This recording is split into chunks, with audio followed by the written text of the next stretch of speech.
Hello mga kaangas, nandito kami ngayon sa Kuwait Incheon Kennel kasi bibili kami ng Golden Retriever. Pagpasok pa lang, sumalubong na sa akin tong Mami Golden Ret at ayaw niya akong iwanan, super lambing. Ito yung mga puppies nila na available na for release. So 2 months old na sila kaya pwede na silang kunin. Meron silang available na boy at saka girl na puppies for release. Yung mga puppies na to kapag binili nyo, meron silang kasamang papers. Ang cute ng lahat ng puppies at ang hirap pamili kung sino yung iuwi namin.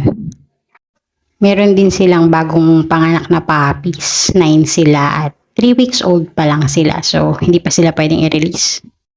In the end, nakapili din kami ng puppy, so girl yung pinili namin at pinangalanan siyang Lassie. Salamat po sa panonood. Hanggang sa susunod ulit na video, huwag niyo pong kalimutang mag-like at mag-share. Bye-bye!